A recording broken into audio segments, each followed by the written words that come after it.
Good afternoon, and thank you for joining the ASPPH Presents webinar, Healthy Habits During the Pandemic and Beyond.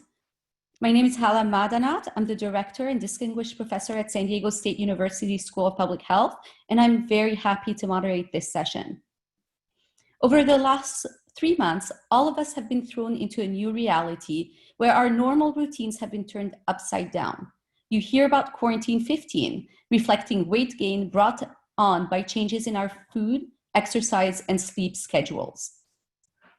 We're here today to talk to you about the importance of avoiding or reversing that trend and how to start healthy habits now that you can continue even after the pandemic is over. You can ask us questions in writing at any time during the session by clicking on the Q&A button on the bottom of your screen. We will hold questions until all the presentations are finished. It is my absolute honor to introduce our speakers for today. We have Dr. Cheryl Anderson, who's Professor and Dean of the University of California, San Diego, Webber-Wertham School of Public Health and Human Longevity Science, with a joint appointment in the Department of Medicine, Division of Nephrology and Hypertension. She serves as Director of the UC San Diego Center of Excellence in Health Promotion and Equity. Dr. Anderson's research is focused on nutrition and chronic disease prevention with a goal of equitable improving human health, including development of nutrition policy strategies for prevention of cardiovascular disease, chronic kidney disease, and diet-related cancers, and promotion of health behavior and elimination of health disparities by personal and environmental factors.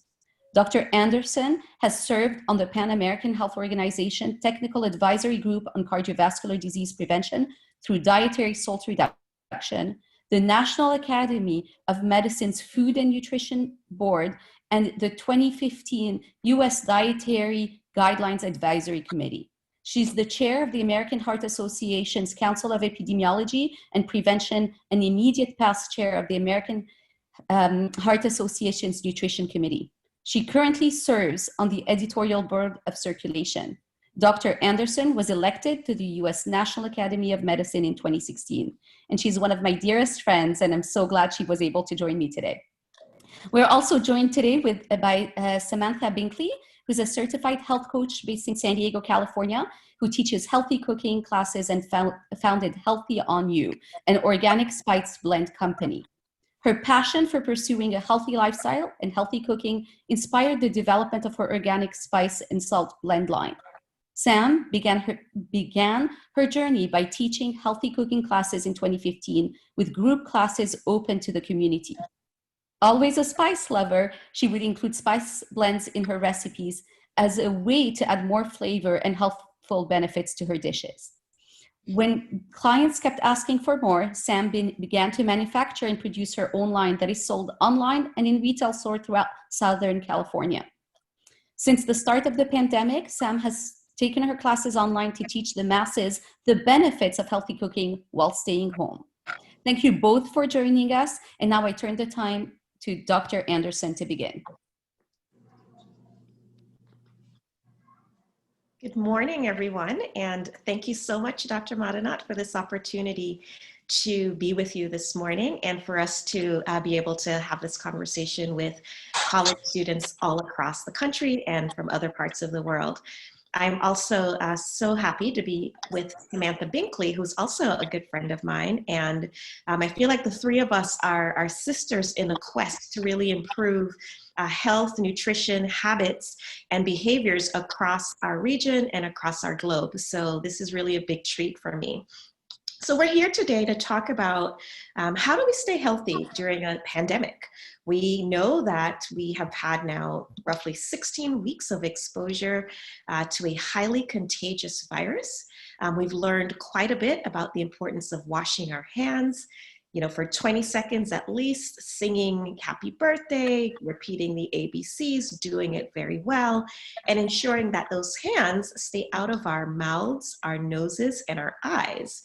We have also been a bit more alert about our surfaces and how we clean the surfaces around us.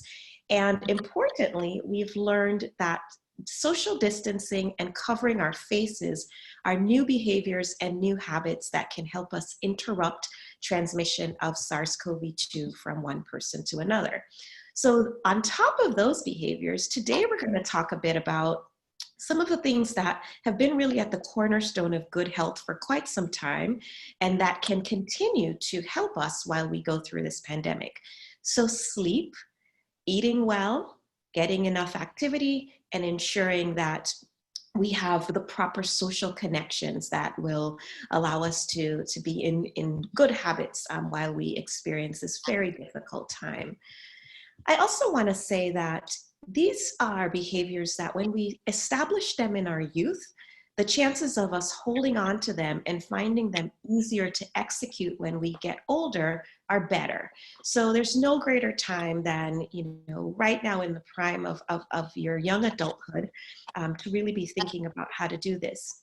The reason it matters so much is that for all of us across the country, we see that new cases are on the rise in many states. 23 states or so reported increase in new cases. We know that this is not solely related to the amount of testing that's being done. Although the amount of testing has increased across the country, we see that above and beyond the positive rates of tests that we see, we know that that we're having more infections. So with that in mind, it's really time for us to think about how do we, in our own behaviors and in these behaviors, how they affect others can make a difference. So let me start by talking a little bit about our connections with each other and with ourselves. So it's very important to take some time to unwind and do things that you enjoy at this particular time. Taking care of yourself and of your community can be a stress reliever, but it could also be something that we find really hard to do. And our ability to do this depends on how much stress we're experiencing. This is a complex time. Stress can cause fear and worry about our own health. It can cause us to worry about the health of our loved ones. Depending on the stability of our finances or our jobs, that can increase our stress. And if we don't have support services that we typically have when we engage in routine things. And this stress can cause us to have difficulty connecting with others, sleeping, eating well, concentrating, worsening even some of our underlying health conditions. And some people may turn to tobacco or alcohol or other substances when they're stressed. So this idea that you take care of yourself and connect with other people can be really impactful at this time, because if you have friends that you trust or individuals that you trust in your family and around you, it can really help to mitigate some of the stress that you might be feeling during this time. And the data show us that individuals who have good social connections do better with regards to their health behaviors and their health outcomes. So this is a time where connections with others, talking about your feelings, connecting with communities, whether it's through online community, whether it's your social media in a positive way, picking up the phone to call someone to talk with them, sending a nice note, maybe you'll receive a nice note back via the mail, can be really important. Faith-based organizations can also be important for our spiritual health at this time. So that's one thing to consider, and we can talk more in questions and answers if there are things that this brings up for you. I also want to talk a little bit about or introduce the idea of sleep. Insufficient sleep is being linked to several chronic diseases, and the idea that in times of stress, which we are engaging in right now with the SARS-CoV-2 pandemic and COVID-19, we could also find that it exacerbates any underlying health conditions that a person might be experiencing. So for example, body weight has been linked to sleep, whether blood sugars are under control and how well they're regulated through hemoglobin A1C levels are also affected by sleep. And sleep interventions have been shown to be really helpful in decreasing depression in individuals who have sleep apnea. So I also want to encourage you at this time to get sufficient amounts of sleep. Some people require more than 8 hours of sleep. Some people require less than 8 hours of sleep. Sometimes it's 6 or 7 hours, but it's recommended that we try to get to sleep each night around the same time and wake up each morning around the same time, so that we can keep our body sleep patterns pretty routine. Another important part of establishing healthy habits during this time is activity. So I'm thinking that most of you are aware through our physical activity guidelines that we really want people to be as active as possible. And for young adults and the college-age student, the recommendations are that you get at least 150 minutes per week of moderate intensity exercise. And so moderate intensity usually brings about at least a light sweat. So you can do that through a brisk walk, but do something you love, whether it's jogging, whether it's cycling, whether it's, throwing your ball, with a friend, playing a socially distant, activity. This is something that is going to be really, really important for our stress levels, as well as for our immune function and for our general health. The recommendation is that you also get in some strength training activities, at least 2 days a week. And this has become, a little bit harder, particularly if individuals are used to going to gymnasiums and gyms have been closed. And so using, again, an online community where you can engage with someone who's trained in doing strengthening exercises and can find ways to communicate that via online medium could be really, really impactful. Another key cornerstone of great health, and where we will be delving in a little bit more this morning before we take questions and answers, is our diet. So our diets have been for a very long time really the one of the primary things that we focus on when it comes to staying healthy, or if we're sick, figuring out how to get better. And so we want to make sure that we have a nutrient-rich diet that is heavily shown to have lots of plants in them, whether they're vegetables or legumes or fruits. Whole grains are also important with fiber to be in your diet, minimizing processed foods, minimizing highly fatty proteins, and really watching out for saturated fats, for salts, and for sugars. And today I have with me Samantha Binkley, whom is a health coach, as you heard a little bit earlier. And one of our objectives for the session with you today is to not only talk a bit about, what are the habits that are going to be good during our time trying to really navigate through COVID-19, but also to have you be able to walk away with a skill for doing something that is related to meal preparation that is healthy and that you can use in several different ways. So Samantha, I want to ask you something before we have you demonstrate your item today. Can you tell us a little bit about what you do as a health coach and as someone who's so committed to healthy cooking? What do you do during this time to focus on your health and nutrition?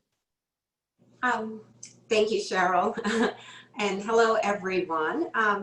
Gosh, Cheryl, that's a great question. I actually do a lot. The main thing that I like to do is keep my routine. I think having like you said, the same time to wake up in the morning, the same time to go to bed, keeping my circadian rhythm the same is very, very important. Mentally and physically, physically is keeping myself in that routine of working out every day or every other day, but walking.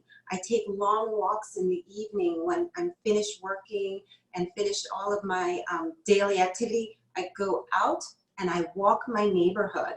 And I do that, by myself sometimes. I do it with my husband, but it's just a wonderful way for me to decompress and just take in fresh air and just feel rejuvenated. So I love doing that. I love going out for a walk in the evenings and social distancing, waving to my neighbors, because everybody's sort of connected right now. But mentally, for me, what I love to do to keep myself sort of in line is do what I love to do. Cooking for me is something that calms me down. That's kind of a way for me to also clear my head. So I really enjoy keeping that routine the same. So making my favorite healthy meals.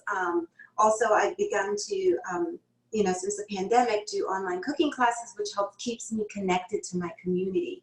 And I think those are things that really help me to just stay connected, feel well, give me a sense of well-being and comfort during this time of such uncertainty.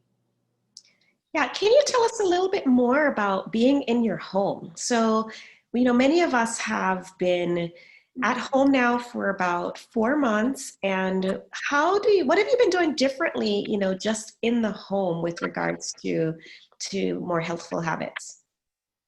Certainly, being in the home for me is my natural place. I am actually a homebody. It's where my kitchen is. It's where my garden is.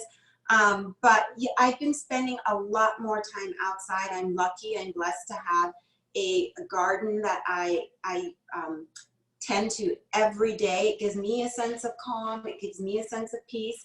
But in terms of like inside my home, gosh, like I said, cooking and like coming up with nice recipes that are simple, that are easy, that are healthful is really something that is important to me, and I continue that. But also I do, little light workouts in my home. I never used to do that. We used to go out and be more outside or be in a gym or being more of a group setting. Now that has changed to more of a singular activity that I do because of where we are with the pandemic. That's one thing. But also just keeping myself busy with learning new things, certainly learning a lot of new technology. That has been like wonderful.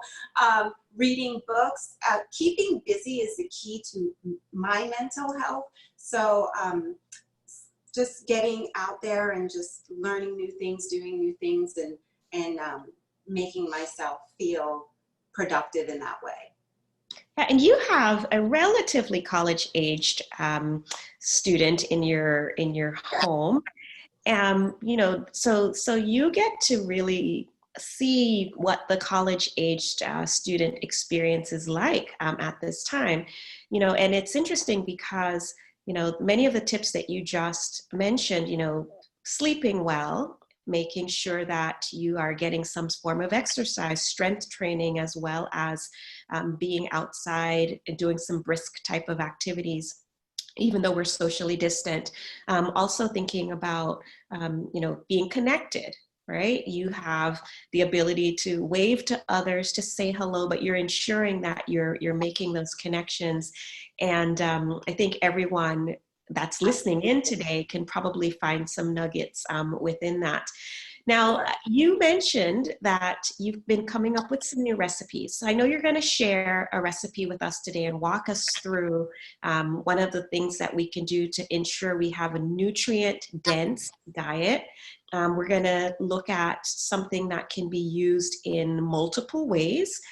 You can use it as a snack, you can use it with a full meal, you can enhance it quite easily in terms of its nutrient properties by adding various nutrient or spice components. And so I want to hand it over to you now and ask everyone who's listening to please put your questions together so that we can talk about, after we see this demonstration, a little more with you around healthy habits, what you might be struggling with during this time, and see if we can help.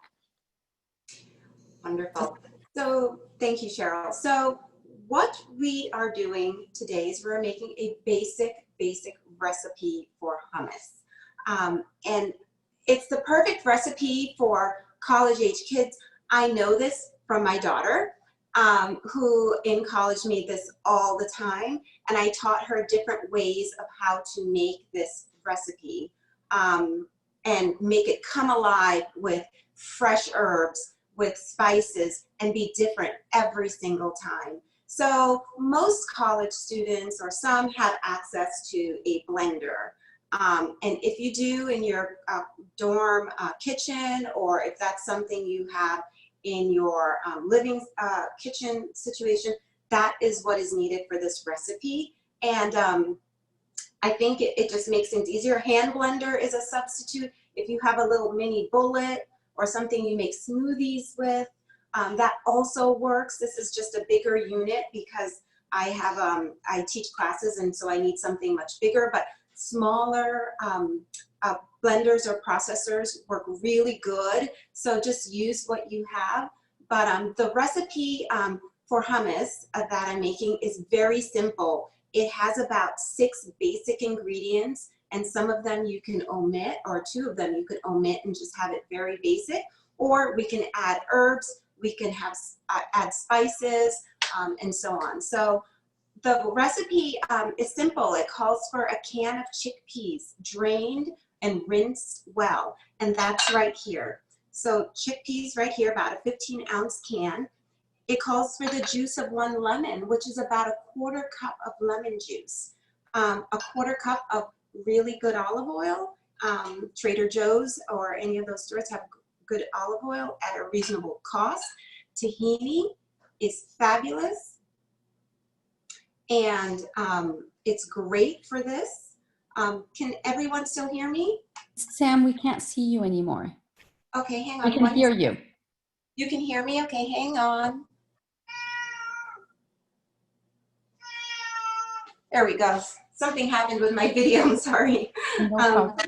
So we have tahini here, and then we have some water. So we'll add the water. The water is necessary to really keep the viscosity of your hummus smooth and the texture nice. And then we have some garlic. So we'll add a little bit of garlic and a pinch of cayenne, which is optional. So when we put all of these things, all of these ingredients into the blender and process it, you get a really smooth, creamy hummus that is perfect with garden fresh vegetables. These are all from my garden. A little bit of radish, cucumbers, Japanese cucumbers, carrots, perfect on that. But a little twist to this recipe at the end, which I will show you, is you can add in fresh parsley and blend it a little bit more, and it'll have a nice, beautiful green color. So that's a great way to add extra nutrition to your hummus recipe. And then also there is turmeric. So you can add a little turmeric and make a little turmeric ginger oil. And right here I have a turmeric ginger spice. However, if you just have a little bit of turmeric in your spices, if it's one spice you should have in your pantry, turmeric is it for all its wonderful health benefits of curcumin, which is a great anti-inflammatory. It is perfect drizzled in an oil on top of any of your recipes, and that'll help pack in the nutrition. Okay, so what I'm gonna do right now is I'm gonna start this recipe, and it's very simple. We're putting everything into the blender. Like I said, if you have a smaller blender, that works just fine too. So first goes the chickpeas. In. And then we have our tahini, which is simply sesame seeds blended.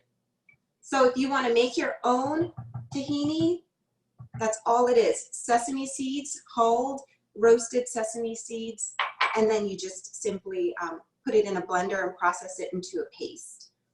Then we add in our lemon juice. We add in our olive oil and a clove of garlic. You can use 1 or 2. I happen to love garlic, and it's another healthy addition is raw garlic, so I like to add a little bit more. And then we could use a little pinch of cayenne to give it a little bit of spice. If spice is not your thing, you can leave it out, but again, wonderful benefits to cayenne pepper. You'll know Starbucks has a cayenne latte. A lot of drinks now have cayenne in it because spices are just proven to be really healthful additions to your drinks and food. So, oh, and then we add in our water. So it's about a 1/4 cup of water. And if we need a little bit more, we will go ahead and add that. So just hang on. This is going to make a little bit of noise. So if Tracy wants to mute me, she can while I process, okay?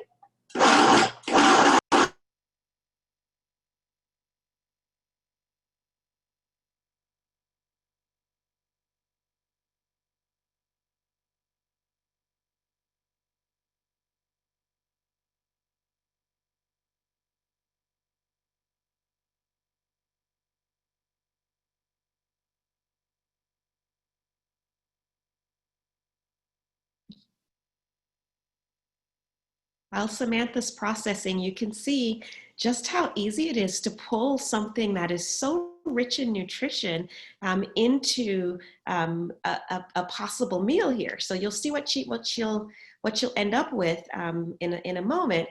But a couple of the things that I like about this recipe that Samantha's sharing with you is I've seen this done with 4th and 5th graders. You know, if you are younger or, young adult or older adult, this is something that is so easy to make. So that's one. And in addition to its ease, it also has really great protein. Legumes are a good source of protein. It has, as Samantha already mentioned, the opportunity to add a lot of different characteristics to it that might change its color, that might change its taste. And so you have variety along with something like hummus. You can use it on fresh vegetables. We all want to have, lots of vegetables in our routine. And you could use it on a sandwich. You could use it beside a animal protein, a light fish or chicken, while you have a meal for dinner or something like that. So it's really quite flexible. And, she's showing you a bit of the herbs that she grows in her garden, but this is a great time to start a small indoor garden. For example, I don't have a lot of space in my backyard. I don't particularly have a great green thumb, but something that's controllable where I have a pot. In fact, Samantha, turned me on to the strawberry pot. And with this pot, I can plant a little herb garden where I can run out and pick fresh things. So, okay, Samantha, I'm going to turn it back over to you so you can show us what emerged. Thank you, thank you. So what emerged was a beautiful, beautiful hummus here. And what I did was I added in the green parsley and blended it as well so that you can get the extra punch of nutrition. The other thing I want to show you can do is add in a little bit of olive oil into some turmeric and then just mix it a little bit and then add that to your hummus to add a little bit of extra anti-inflammatory properties to your hummus. And it's just divine. It gives it a lot of wonderful flavor. And then it's perfect for dipping or anything. So fresh vegetables, anything, it's just fantastic and very simple. Hummus is something that you can just pack in a little container with your fresh vegetables and you can bring it with you wherever you go because it'll stay stable. You won't have to worry about refrigeration for the day at least, And then I want to show you another thing that you can do with hummus. You can take this, a flat bread such as this, and you can spread that parsley hummus on it. Look how beautiful that is. It's got a nice color to it, bits of parsley everywhere. And this is a nice dressing that you can put vegetables in and do a nice wrap.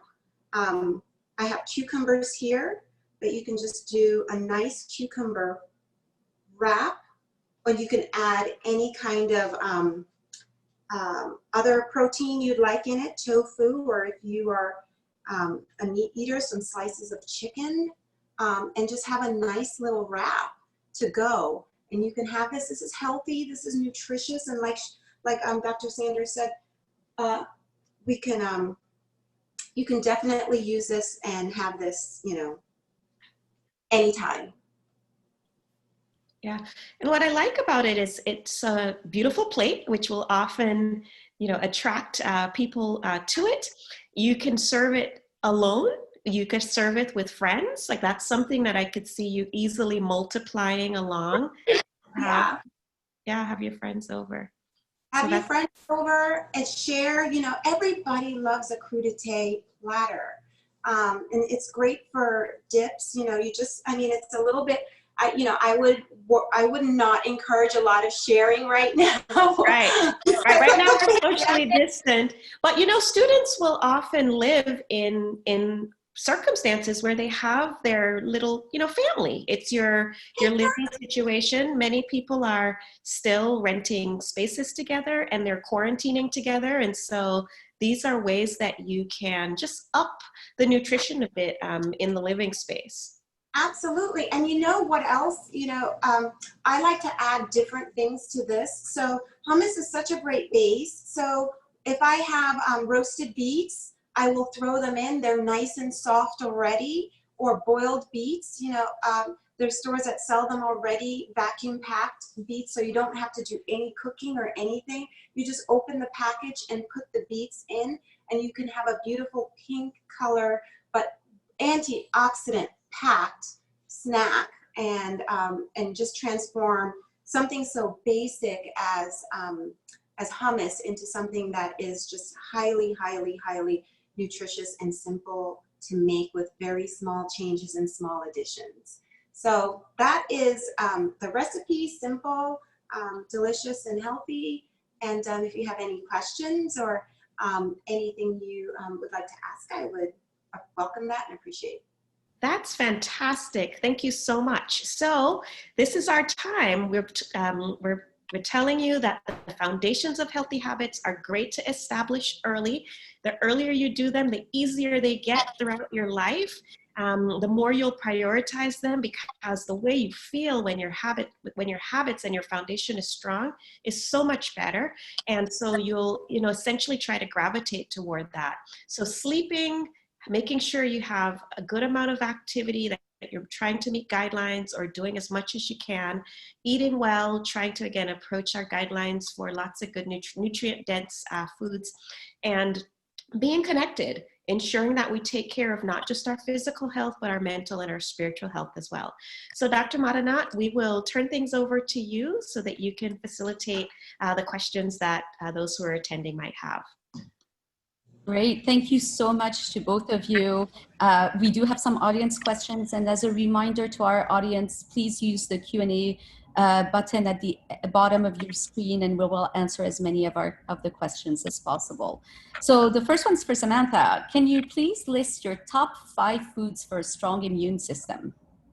Wow. Well, I listed one of them already, which is turmeric, which has the properties of curcumin in there, and that is amazing. You should take a turmeric supplement if you want, but anything turmeric is great for anti-inflammatory. And I recently purchased a book, The Healing Spices, and it's such a wonderful book about how spices really help boost your immune system in a time like now that is so important. Having ginger around your home, fresh ginger, is also wonderful. That is one of my top 5 ingredients. If I'm making a smoothie, I will put ginger into my smoothie. I love it. It really packs in flavor and gives you that nice digestive and immune boosting. I love blueberries. This is the season, so I've been eating a lot of berries. Blueberries are great. They're great for the brain. I think that's a wonderful way for you to just sprinkle it on your cereals, on your grains, anything. It's really good. Put it in your salads. Blueberries are wonderful. The other thing that I love are beets. We talked about beets a little bit for their color. I love eating the rainbow. So anything colorful like that is really wonderful. Carrots as well are really great food for just everything. There's so many nutrients in there and antioxidants in carrots. And of course, I really like eggs. You know, I have chickens. I have my own fresh eggs every day, and eggs are healthy. It's been such a controversial thing up and down over the years that eggs are bad for you, but I try to have at least one egg a day, and I enjoy it and I love it. I don't overdo it, but I indulge in that. So I don't know. I think that's 6. That works. Right? I'll come back to you, Samantha, with some other questions. But before that, Dr. Anderson, can you tell us, please, about the best exercises that somebody can do at home with no equipment, but still get a quality workout? Yes. So one of the things that you want to wrap your brain around when you're thinking about exercises is this exercise really for cardio, so to get your heart pumping and to get that light sweat, that moderate to vigorous intensity, or is it a strength training exercises? And some things can be both. So one of the things that I think works really well at home, and you can do this via an online assistance or through a book, are Pilates types exercises. They strengthen, they lengthen, they are good for your core. And so really just getting down a few good Pilates type stretches can be really impactful. For example, when I wake up in the morning, before I even leave the bed, I do the Pilates 100. And so what it requires me to do is to lie on my back, raise my legs, and I am literally in a little bit of a crunch for 100 repetitions. It doesn't take very long, but it warms my body up before I even get up to start to work through the day.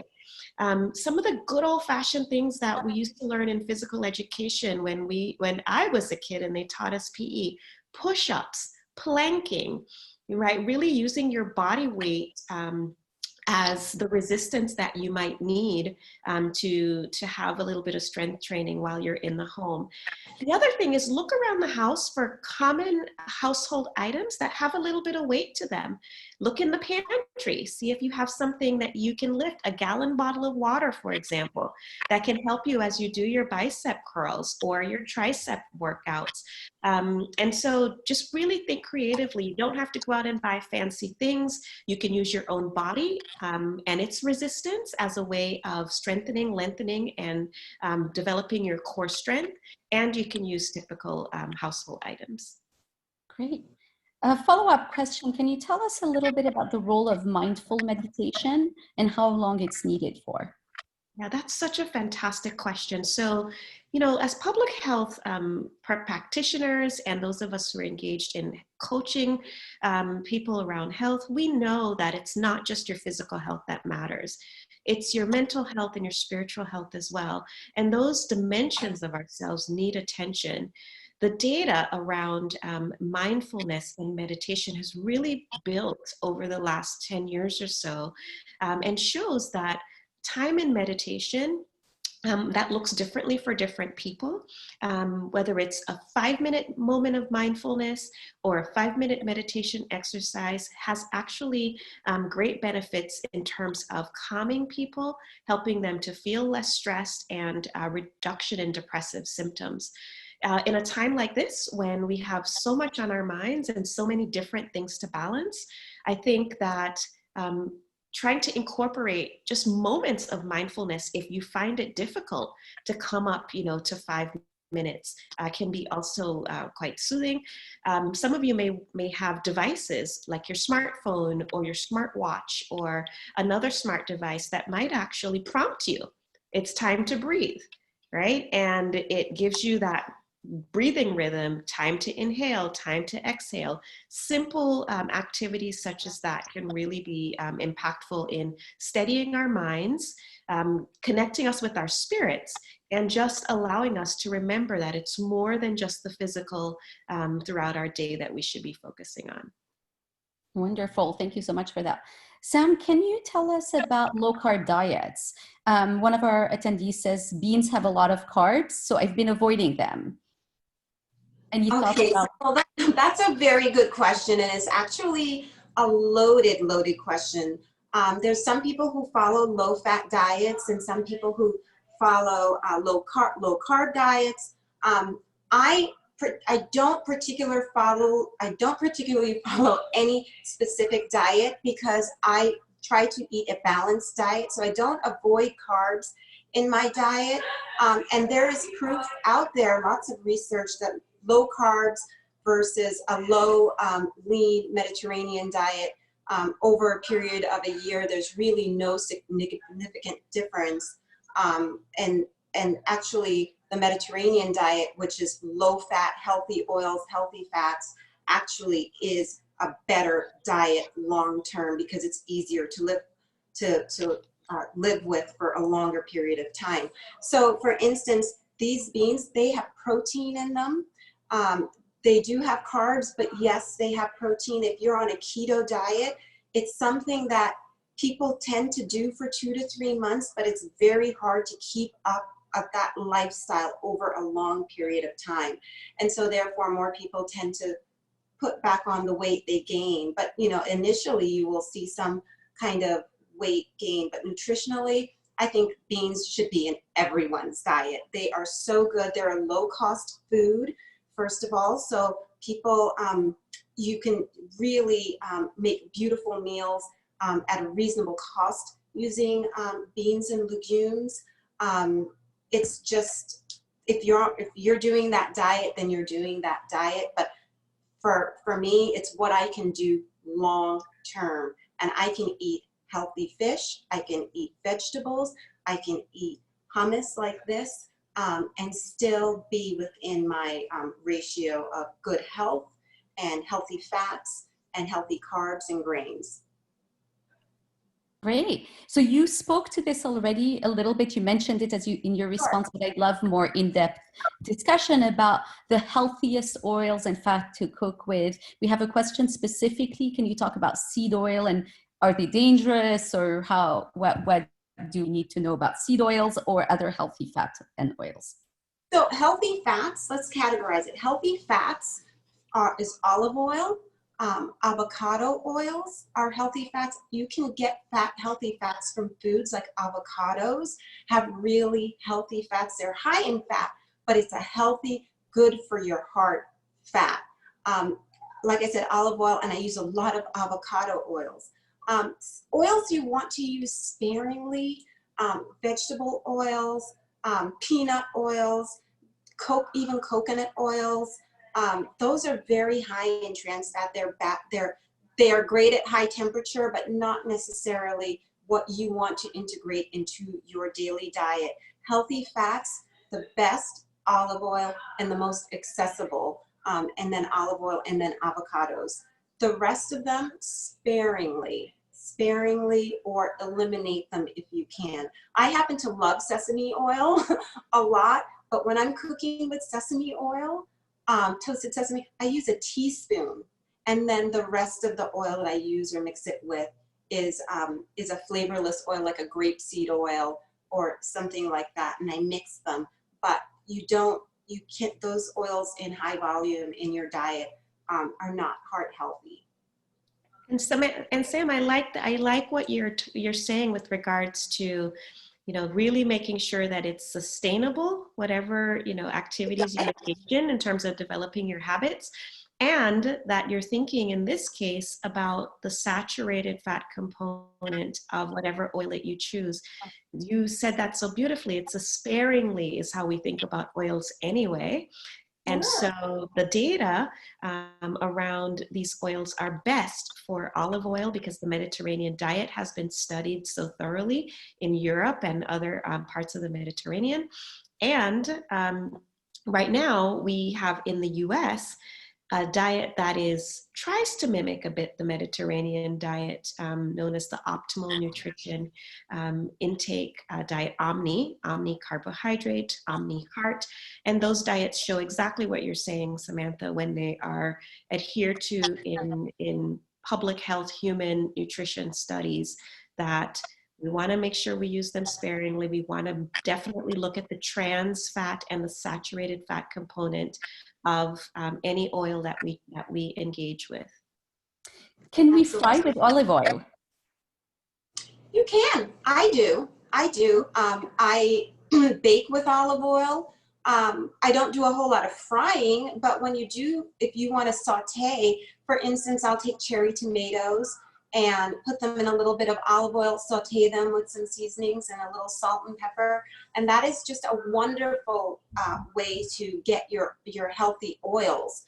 But you can fry, but the frying point, the temperature, it's not a high oil that you can bring to a very high temperature and do deep frying and do it well with, but I don't recommend that anyway. So in my healthy lifestyle, but yes, if you want to saute and use garlic, onion, olive oil, that trio is in my life on a daily basis. So that's yeah. And since we have people from all over the country, you know, we just want to make sure you're not frying in lard, right? Yes. If you are going to fry, canola oil, again, one of the vegetable oils that holds up well at high heat, is a much better option. That's if you're going to fry, but that again should be something that's sparingly incorporated into a healthy diet. How about air fryers? How do you feel about air fryers? Are wonderful. So yes, and you can use olive oil in your air fryer. So that would be my preference for potatoes. If you're going to do chicken or anything like that, you can use canola oil or olive oil, but my preference would be to just, because I use olive oil on everything, and so that's what I would do. In terms, can I get back to the high heat? Avocado oil is an oil that can go to a very high heat as well. So just keep that in mind. And it's a good one. Great. Can you quickly run us through the ingredients of and quantities you used again? Absolutely. Okay. Absolutely. And we can also, I can share the menu, the recipe with you to share to the entire group, okay? So we used a can of chickpeas, very simple, drained and washed, a quarter cup of lemon juice, and it's basically like one large lemon, right, just squeezed, a quarter cup of olive oil. We used a clove or two of garlic. I'm a garlic lover. You can use one or you can use two. I used two. We used water, and then we used about a quarter cup of water to get the viscosity going and everything moving around inside of our hummus. Because it kind of, if there's not enough water, it becomes very thick. You don't want it to be very thick. So very easy. I think I did that, and a little salt and pepper. At the end there, I put in a little bit of a pinch of salt just to give it some flavor, and we used tahini. So again, I'll repeat, a 15-ounce can of chickpeas. I used an organic blend, drained and rinsed, a clove of garlic, lemon juice, a quarter cup of tahini, quarter cup of olive oil, quarter cup of water, sea salt, and pepper. If you want to do the oil at the end, you put 2 tablespoons of olive oil in a teaspoon of turmeric or a turmeric spice, and you just mix that up and you pour that over your hummus to get that pretty color that we have here. Or you can put in a bunch of parsley into your hummus to integrate that herby flavor and to pack it with a little bit more nutrients. Great. We have 2 more questions on oils that I want to quickly address because I want to move on to something other than that. So one was, is palm oil a good one? I do not cook with palm oil. I think that's very high in trans fats and saturated fats. So that would be a no-no. And there's a lot of ethical issues around palm oil as well. I won't get into it, but I don't use palm oil, and I don't really support it. Great. The last question was related to making vegetable crispy in an air fryer without oil, if possible. Any recommendations? Without oil, I think the way that the air fryer works is it needs a little fat in there to get the crispiness that you need. So you can try it, but I've never tried it without. But it's such a small amount of oil. You can try by diminishing the amount even smaller and seeing what you come out with, but it needs some fat. Great, thank you. So Dr. Anderson, we're switching gear a little bit. So a lot of the questions are around the issues of risky behavior that we are anticipating with the pandemic. Are we expecting adolescents and adults potentially to begin smoking, drinking more, participating in other risky behaviors during the pandemic? And if so, what measures do you believe should be taken to assist with these behaviors? Yeah, that's a fantastic question. The way that the strategies that people use to cope with difficult things will differ by, individuals, and also depending on where you live, where you, play, where you have your social and community life. So in this case, I'm hoping that as people learn more about the seriousness of complications in people with already compromised respiratory systems, and smoking, of course, is one of those things that would compromise one's respiratory system, that it would be a barrier. It would put up a barrier to initiating these types of activities. Now, the counter argument is that when we're in our youth, we aren't necessarily able to see the long game and to really think about how the riskier behaviors that we engage in youth matter for the longer term.